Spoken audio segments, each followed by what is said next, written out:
Ramji Rao speaking എന്ന സിനിമയിലൂടെ മലയാളികൾക്ക് സുപരിചിതയായി മാറിയ നടിയാണ് രേഖ.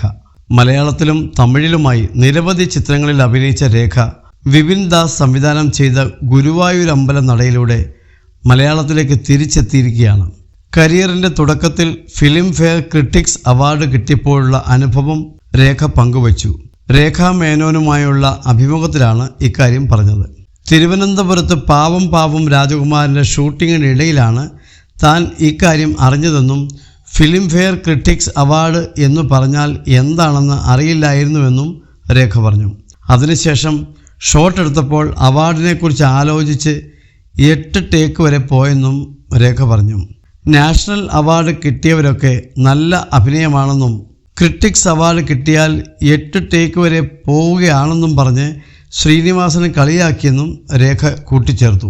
ദശരഥത്തിലെ അഭിനയത്തിനാണ് എനിക്ക് ആദ്യത്തെ അവാർഡ് കിട്ടുന്നത്. ആ സമയത്ത് ഞാൻ തിരുവനന്തപുരത്തായിരുന്നു. പാവം പാവം രാജകുമാരൻ്റെ ഷൂട്ടിലായിരുന്നു. അപ്പോൾ പ്രൊഡക്ഷനിലെ ഒരു പയ്യൻ വന്നിട്ടാണ് അവാർഡുണ്ടെന്ന് പറഞ്ഞത്. ഫിലിം ഫെയറിലെ ക്രിട്ടിക്സ് അവാർഡാണ് കിട്ടിയതെന്ന് പറഞ്ഞു. അന്നത്തെ പ്രായത്തിൽ എന്താണ് ക്രിട്ടിക്സ് അവാർഡെന്ന് തിരിച്ചറിയാനുള്ള വിവരം ഉണ്ടായിരുന്നില്ല. ഷോട്ട് എടുക്കുന്ന സമയത്ത് എൻ്റെ മനസ്സിൽ മുഴുവൻ എന്താണ് ഈ ക്രിട്ടിക്സ് അവാർഡ് എന്നുള്ള ചിന്തയായിരുന്നു. അത് കാരണം ആ ഷോട്ട് കുറേ ടേക്ക് പോയി. 7 ടേക്കും കഴിഞ്ഞ് 8ാമത്തെ ടേക്കായപ്പോൾ ശ്രീനിയേട്ടൻ പറഞ്ഞു, ഇവിടെ നാഷണൽ അവാർഡൊക്കെ കൊടുക്കുന്നത് നല്ല അഭിനയം നോക്കിയാണ്.